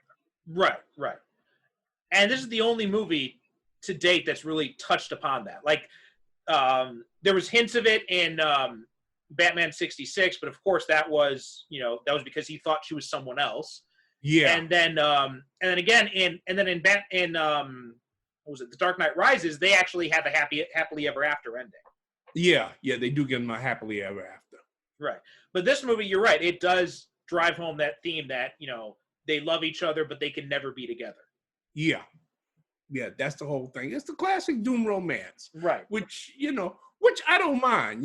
Batman, horny devil that he is, he should, he should have doom romances. He should. Yeah. Because he's Batman. He can't ever really be with anybody. Right. That's not for him. I can never imagine a Bruce Wayne like in his 70s with his feet up by the fire reading a newspaper and kids and grandkids coming to visit him and stuff like that. No, that's not him. No, that's why Batman Begins showed like the perfect outcome for him, where he's he's a bitter old man, lonely old man. Yeah, exactly. That's what he is. Yeah. And let's see what else I want to talk about. Oh, what I wanted to talk about. I talk about some of the stuff that was left out of this movie. Before I get to that though, the way that this is the movie that actually shows I think more than any other movie, this movie illustrates Batman as a strategic thinker. Oh, I love the scene where, and mind you, people always leave this out when they're talking about the Burton movies. But the Burton movies, I like them because they actually show Batman as a detective. Right. They show him working in the Batcave when he's figuring out the thing about the Penguin. Right, yeah. He's looking through the records, the newspapers. He's doing his research. And then when he goes up to City Hall, while the Penguin's in there making his list, and Batman's in the Batmobile, and Alfred calls him. He's like, why are you obsessing over him? And he's like, I think he's lying. He's like, I think he knows who his parents are, and he knows that there's something off about this guy. Yeah, because he's done his homework, he's done his research, anything like that. And Batman has fallen into the syndrome now where it's all about superior firepower. Right. He's got these powered suits of armor, and he's got Batmobiles that are like tanks and stuff like that. The one thing I like about the Tim Burton films is that we do actively see Batman when he's sitting in the Batcave and he's putting clues together.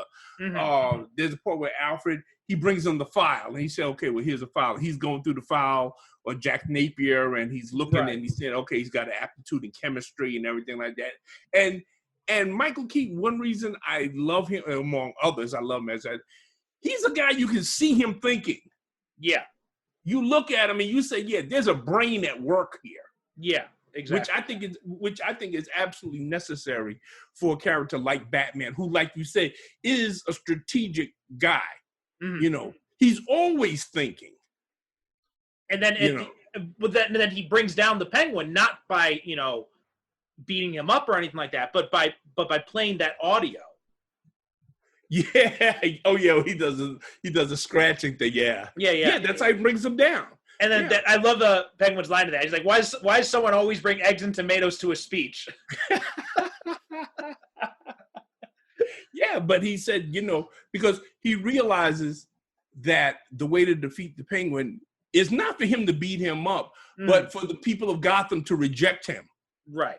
He has to show the people of Gotham what he really is. Mm-hmm. And he does that. And when he does that, they do his job for him. So now all that's left for him to do is bring him in. And this is where we get, when people talk about this movie, this is what they talk about. They talk about the scene with the rocket firing penguins. Mm-hmm. Yeah.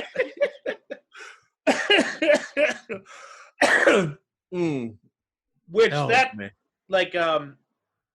As crazy as Schumacher's movies were, I mean, there was some precedent for that with when you start having rocket launching penguins.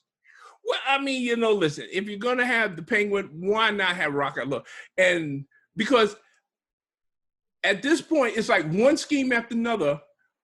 The Penguin has had about 3 or 4 schemes in this movie that don't work. Yeah. Mind you, he's got the first one where he's hooking up with Max Schreck and they're gonna make him mayor.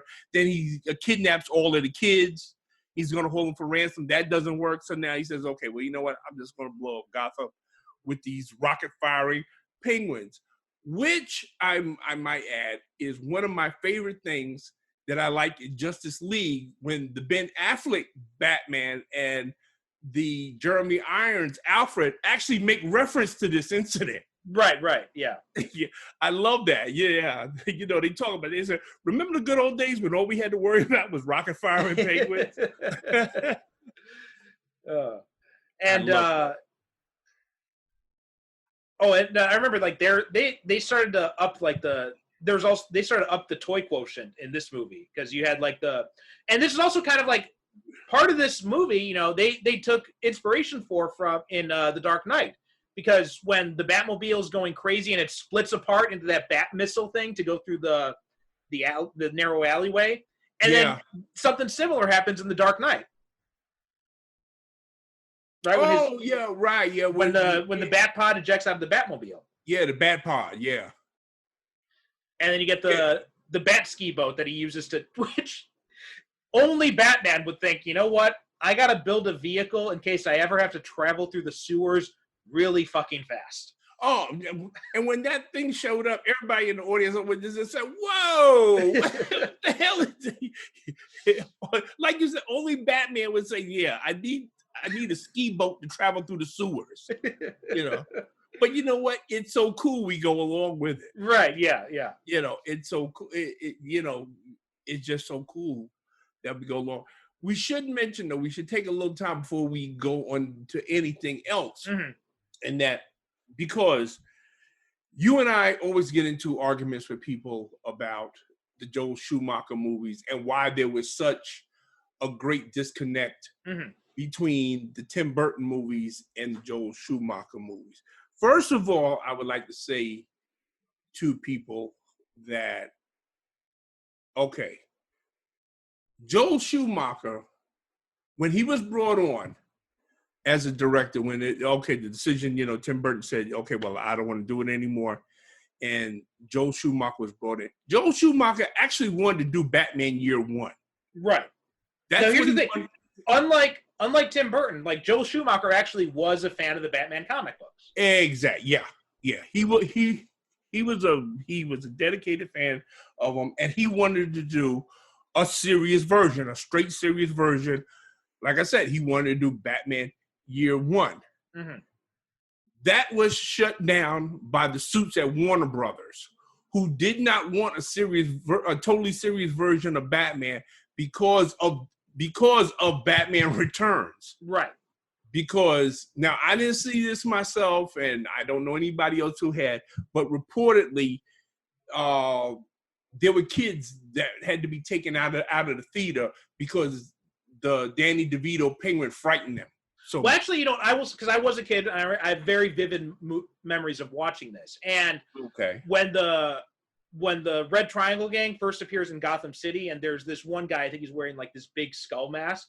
Like with googly eyes. Right, it freaked me out, and I almost wanted to leave, but I'm like, no, I want to watch the rest of this movie, so I stuck it through. But yeah, I could see like kids being scared and like having to be taken out of the movie. Well, that was the whole thing. The consensus of the suits at Warner Brothers that this movie was too dark, too depressing. Well, I mean, they spent the entire like 6 months leading up to this building it as a family-friendly kids movie. Yeah, well, exactly. There you go. So you had a lot of people taking their kids to see this movie, and of course, you get scenes like Michelle Pfeiffer grabbing Michael Keaton's crotch while they're in costume and they're on the rooftop, and of course the whole psychosexual thing that goes along with that, and then you got Danny DeVito biting off people's noses and eating raw fish and making crude sexual remarks all the time, that scene where he's like, and he's like, I'd like to fill her void. Yeah, and dribbling black bile and dripping off his chin. And even And Shrek mentioned like one of the benefits of being mayor is you get unlimited poontang. Yeah, exactly. Let's put it this way: this wasn't the movie that Warner Brothers had signed on to get. Right. So Joel Schumacher was brought on board to do a completely different. So this is what they asked him to do. They said, "Well, Joel, we appreciate that. That's what you want to do, but that's not what we want. This is what we want." Right. Now, here's the argument I always get into people when they say, well, Joel Schumacher, he should have quit. Well, why should he have quit? Artistic integrity. Why is it that people who know nothing about being an artist are always the ones that are screaming about artistic integrity? Right. Joel Schumacher agreed to do the movie that they wanted to do. That's all he did. It's like if you go to work for McDonald's shows you how they want you to make a Big Mac, right? They're not interested in how Perry wants to make a Big Mac. Exactly, right. You make a Big Mac the way they want. That's what Warner Brothers did. They said, this is the Batman movie we want you to make. We want you to make a Batman movie where we can sell a lot of toys and Happy Meals. Right. And that's what he gave them. Now, could we have done without the bat nipples? There's a lot of things we could have done. Like, you're right. Your defense of Schumacher makes total sense, and you're absolutely right. That doesn't excuse the flaws in the movie, because the studio should never have asked for that kind of movie to begin with. Exactly. I am not defending the flaws in the movie. All I'm just saying is that I really get sick and tired of Joel Schumacher really getting hammered, and people hammered him for the bad, neglecting the fact that this guy was an extraordinarily talented filmmaker that made dozens of great movies. I go back to the 1970s where he wrote the screenplay for Car Wash. And as far as I'm concerned, that's pretty fly for a white guy. Any white guy that wrote the screenplay for Car Wash, he's all right with me. Okay, so here's something else about him. And now he once claimed, because he was an openly gay director, right? He once claimed. Do you know how many men he claimed to have slept with? How many? Take a guess. 10,000. You're actually not far off. 20,000. Oh, okay. He claims to have slept with 20,000 men, which is why, like, he never got pissed off about. He never let this all the criticism get to him, because he's too busy finding the next guy to have sex with. Yeah, well, yeah. This is a guy who definitely lived his life to the fullest. Yeah, I mean, this was a guy that knew who he was. He knew what his talent was, and me, I just get really pissed off when people just want to bring his career down to these two movies that he did for hire. These movies weren't, these weren't movies that he was like emotionally committed to, something like that. These were movies that basically he was a hired gun. He signed on to do the movies that Warner Brothers wanted him to do, not that he wanted to do. Because if he had did Batman the way he wanted to, it would have been a completely different movie. Right. Yeah. Yeah. So yeah, and we can talk more about Schumacher in another episode when we get to that point. Yeah. But what I want to talk about is some of the behind the scenes stuff, because this movie had some pretty interesting behind the scenes stuff going on. So one of them is that Michelle Pfeiffer was not originally cast as Catwoman. Originally, Annette Bening got cast. Annette Bening, yeah, I heard that. And Michelle Pfeiffer said that she was devastated when she heard that, because she really wanted this role. And then Bening got pregnant, so she had to drop out. And then Pfeiffer was able to take over the role after that. Also, Sean Young went crazy because she was supposed to be in the original Batman, but she they were filming a horseback riding scene, and she broke her hip or something, and she had to drop out of production. And they brought in Kim Basinger to replace her. So when she heard that they were making the second one, she wanted to be Catwoman so bad. Like, she would walk on the talk shows dressed up as Catwoman. Yep. She was like stalking Tim Burton and like. Yep. Oh my God. As a matter of fact, I do remember seeing her. I'm trying to remember what talk show it was. It was an afternoon talk show. I know it was an afternoon talk show, and she came on dressed as Catwoman. Yeah, but she did that. She made the rounds of all the talk shows dressed as Catwoman, and in character as Catwoman. Yeah. There was this one. Thing when. Do you remember that show, The Critic? You sure? And there's this one, like, it was such a great satire of the movie industry in the 90s. And there's this one scene when, like, Jay is forced to, like, sing, like, the Let's All Go to the Lobby song or something like that. And then, there's a dancer who's dressed as, like, a giant bottle. And, like, she gets pissed off with him or something. Then she breaks the head off the bottle, like, goes after him. And then his boss is watching it from another room. And he's like, I got to stop hiring Sean Young.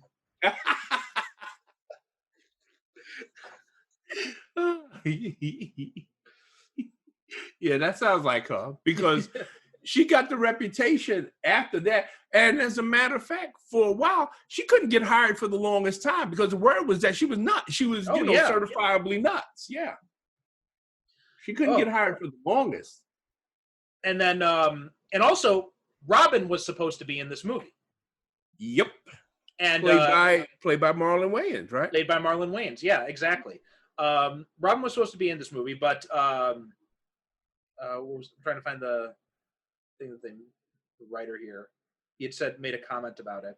As a matter of fact, Marlon Wayans, I have read stories where Marlon Wayans, he claims that he still gets checks for this movie, even though he wasn't in it. But I have seen pictures where he did, the costume, right? That he was fitted for costumes and stuff. That it got that far, and they said almost before they started shooting that he was in like every draft. Yeah. So there are a few different things he went through. He was in the original script with probably like in Sam Hamm's original script. He was in that.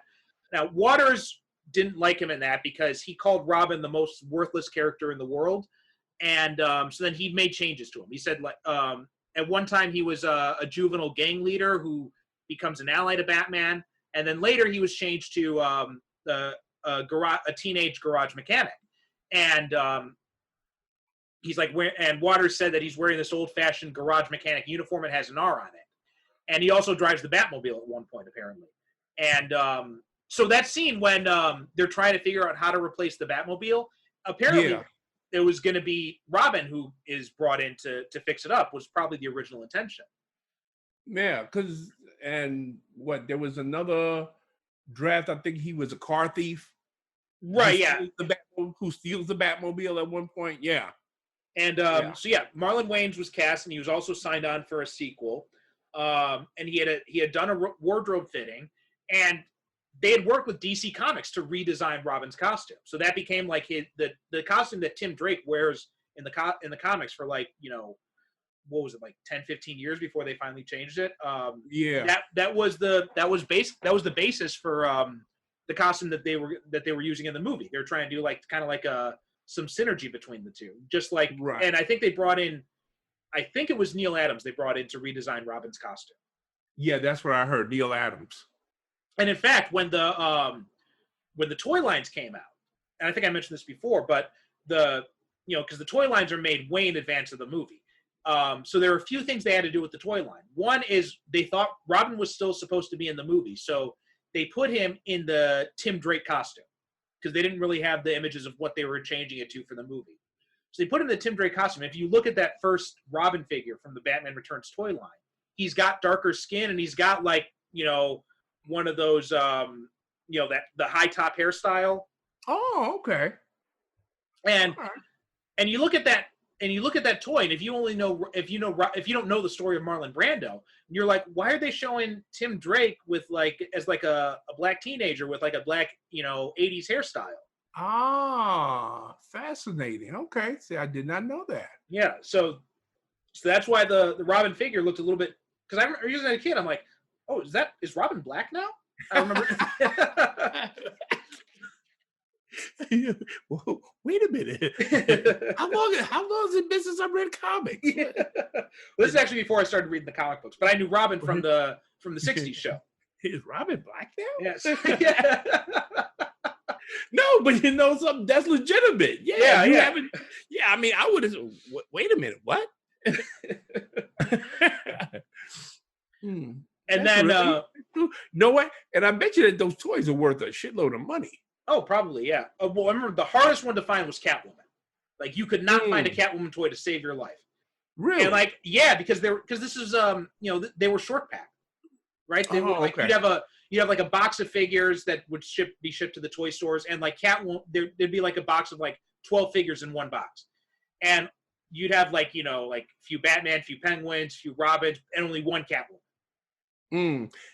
And if I can believe things that I've heard from people who claim that they know about these things, that was done deliberately so that people would be going all over the place looking for these hard to find, figures and stuff like that. I don't think that maybe, but also another reason why it was done was because at that time, the logic was the only boys are going to buy these action figures. Girls aren't going to want them, and boys aren't going to want to buy an action figure of a girl character.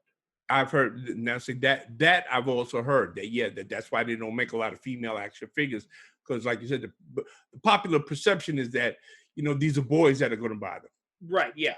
And I remember, like, I wanted the Catwoman figure. Like, I actually made, like, my parents drive around to several stores before I finally found it.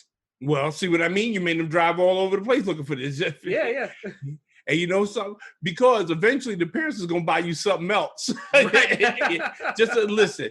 Here, take this Captain America doll. Yeah. Shut up. You know. And also the Penguin action figure, because Danny DeVito's makeup was supposed to be a secret until the trailer was released. So they would not even let the toy makers see the makeup. Really? Yeah. So what they did was that if you look at those old figures, the Penguin figure just looks like the comic book Penguin. And that's because what they did was they took the character from Kenner's old Superpowers toy line, which is like all the DC Comics toy line back in the day. Mm-hmm. And the Penguin in that toy line, he was like, it was a classic comic book Penguin, but he was like, his tuxedo was painted like blue or something like this. For the Batman Returns line, they just repainted it black. And that was it. Because they weren't allowed to see the concept art. And see, this is what I try to impress upon people that do a whole bunch of bitching and complaining about, superhero movies, because they don't realize there's a lot more that goes on behind these things than just the movie. There's a lot of others. There's the whole other bunch of stuff that factors in it that you have no idea goes on. Yeah. And this is one of them. I mean, with the toy thing, and I mean that's why they wanted a more fair, family friendly. That's why in what was the last movie, Batman and Robin? That's why they have like something like 6 different costume changes that's in there, so that they can sell more toys. That's the only reason. The only reason why they changed costumes 6 times. And also with the Penguin's makeup. Like, there was a lot of, this movie was under so much secrecy. They actually hired private investigators to try and get pictures of Danny DeVito in the makeup. Mm-hmm. Which was damn. Like, so here's what it says. I got that mixed up. But, so the art department was required to have their office blinds pulled down the entire day. Cast and crew had to have photo ID badges with the movie's fake working title to go anywhere near the sets. Kevin Costner wanted to visit the set. He was refused. Yeah, they were. I heard, they wouldn't let him. And then somebody else I'm thinking of that wanted to visit the set too. And I think it was Clint Eastwood. They wouldn't let Clint Eastwood. Yeah, they wouldn't let Clint Eastwood visit the set.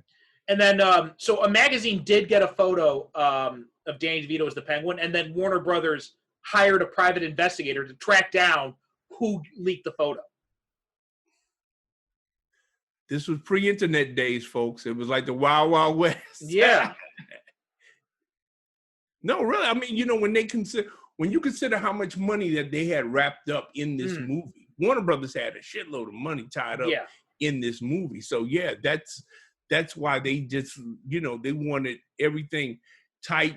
This was one of those deals where they had different colored pages for different colored people, and you only got a certain number of pages at it's okay. Well, this is what we got to do today, and they clamped down security on this thing like crazy. Yeah, and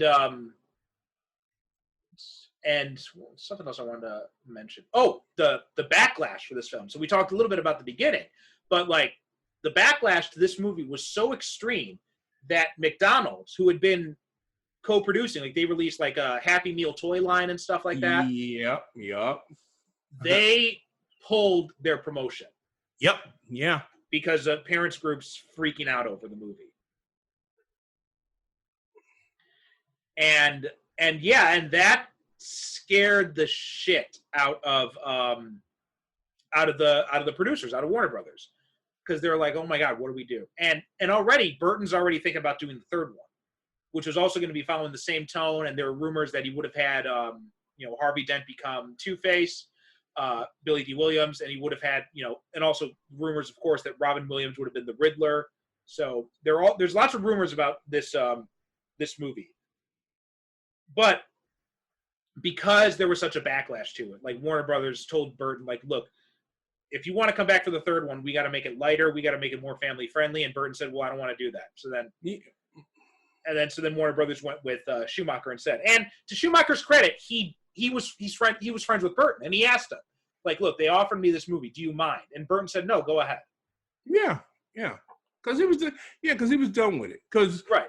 I mean, you know, Burton had said, and like you said earlier, Burton actually didn't want to do this one.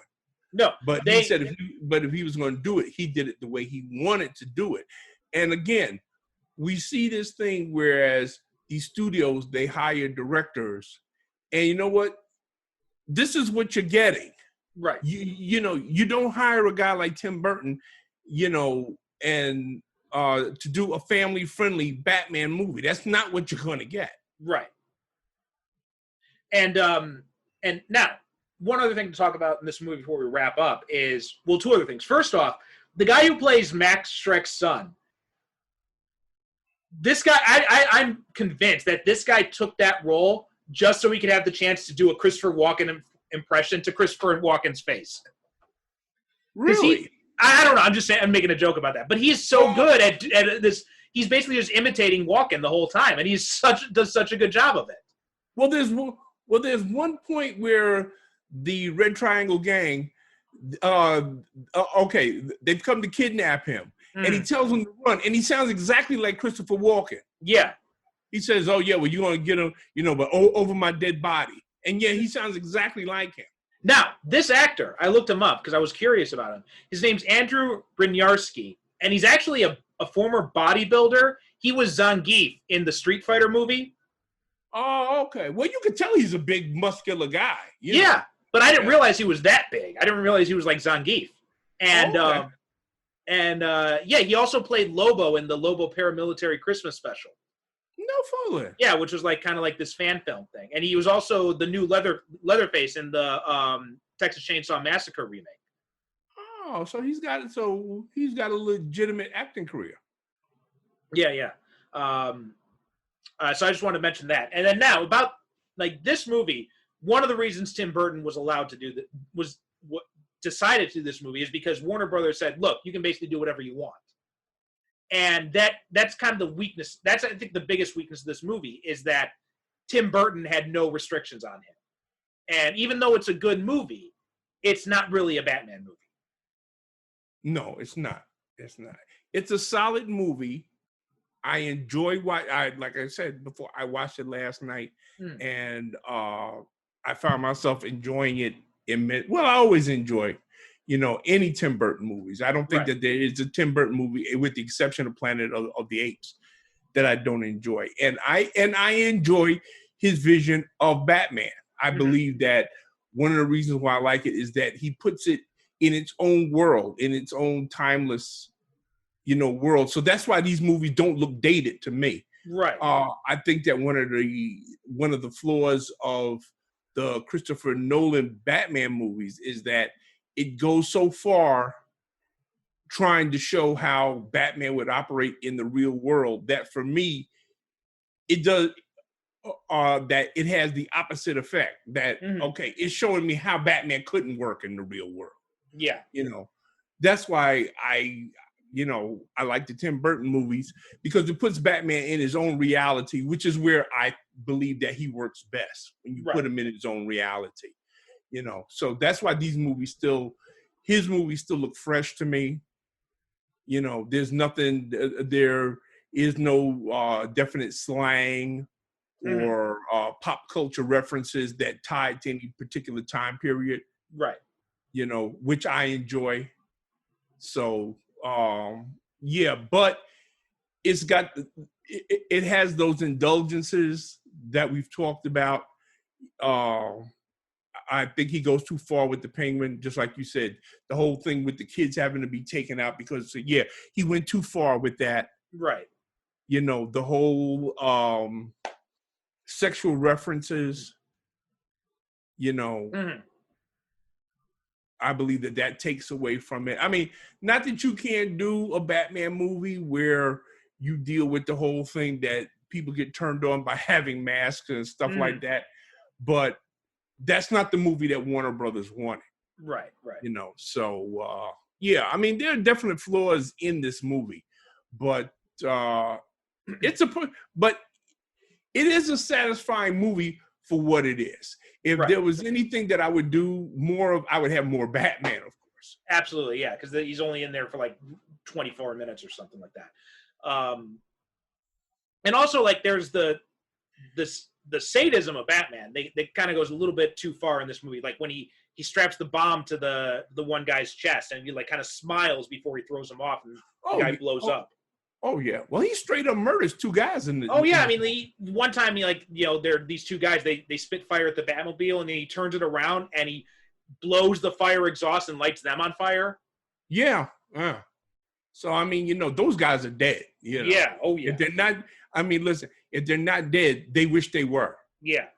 And then the guy with the bomb, like you said, he kind of like gives that little smirk and he smiles, and he even gives that little smirk when he lights up those two guys. Yeah. So it's a sadistic edge to Batman that I'm kind of uncomfortable with. Now he does kill a guy. Well, he kills a lot of guys in the first movie too. And I mean, the airplane thing when he has the bat plane and he's flying it down the alley, and he manages to shoot everybody except the Joker. The guy, right? Yeah. he kills all the Joker's henchmen, and then there's the guy he's in the church balcony, and he throws the guy down the church. So he kills about like half a dozen people in the first movie, but he doesn't take the sadistic glee that he does and that I perceive in this one. Yeah. So Matt Wagner, who comic book writer artist who created what was it? I think he created Grendel, but he also worked on some Batman comics. Yeah. He said he was quoted as saying, "I hated how Batman Returns made Batman little more than just another costume creep, little better than the villains he's pursuing."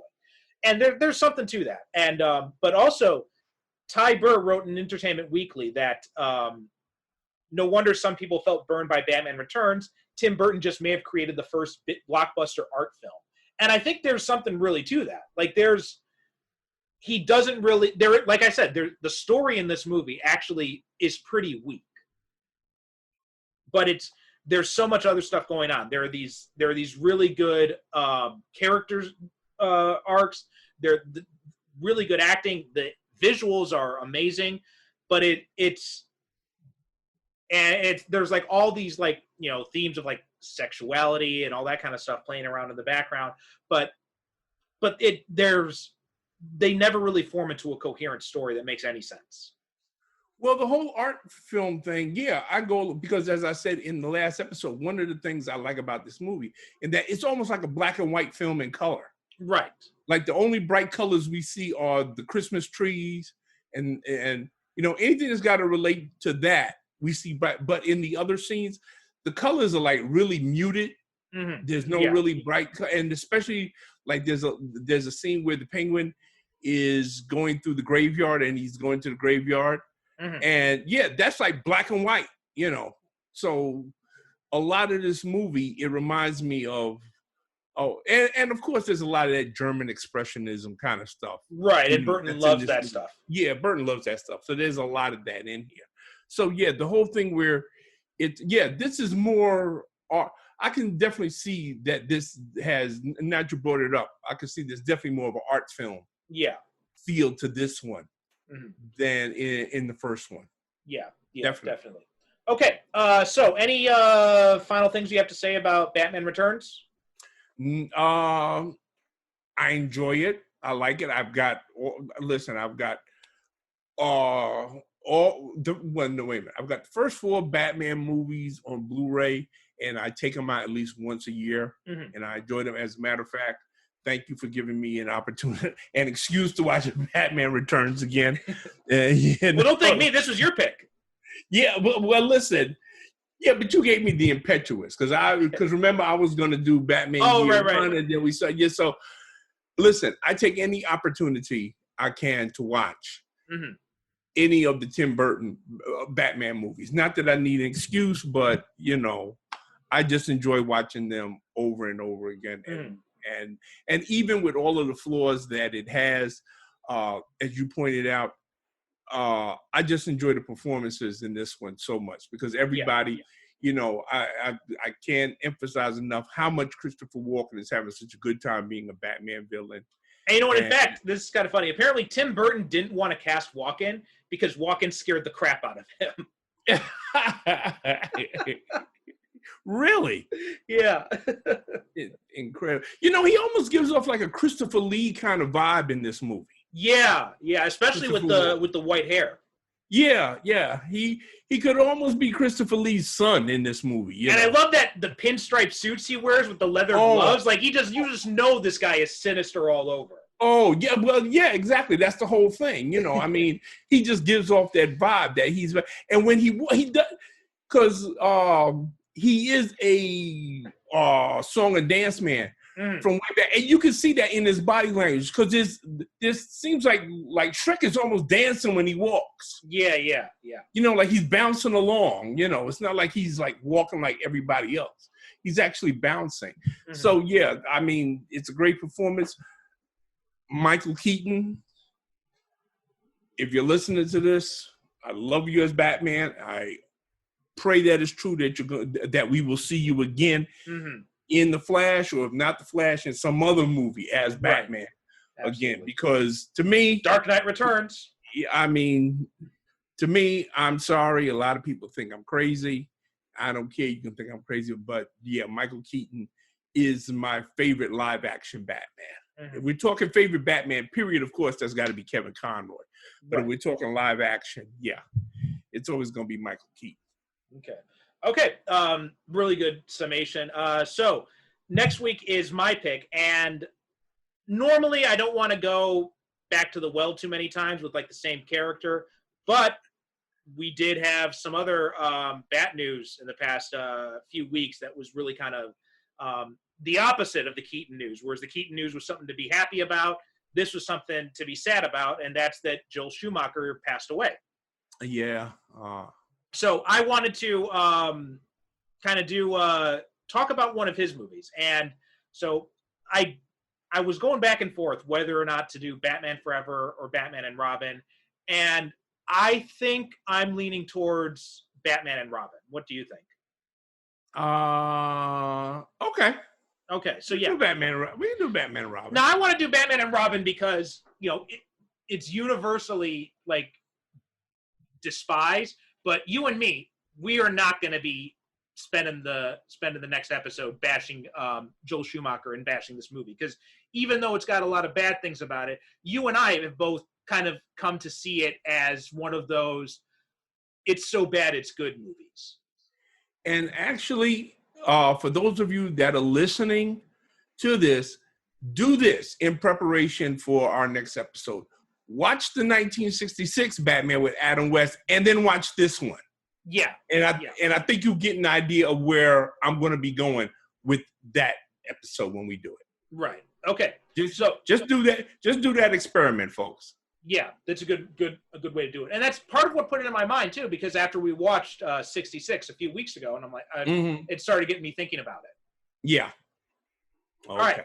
So that does it for this week of Superhero Cinephiles.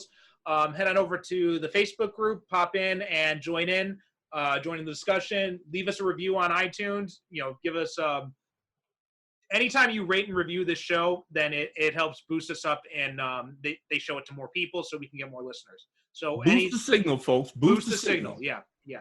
At Superhero Cinema Pod on Twitter as well, and on Instagram also. And that about does it for us. Thanks so much for listening, and we will talk to you next time.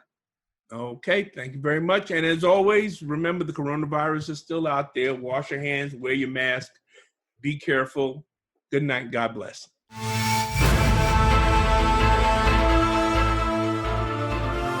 Thanks for listening to the Superhero Cinephiles podcast. If you have any questions or comments about this or any other episode, or if you have a superhero movie or TV show you'd like us to cover in a future episode, you can email us at superherocinephiles@gmail.com, or you can also visit us on the web at superherocinephiles.com. If you like what you hear, leave us a review wherever you get your podcasts. Each review helps us reach more potential listeners. You can also support the show by renting or purchasing the movies discussed, or by picking up our books, all of which can be accessed through the website, as well as find links to our social media presences. The theme music for this show is a shortened version of Superhero Showdown, a royalty-free piece of music courtesy of BesleonStudios.com.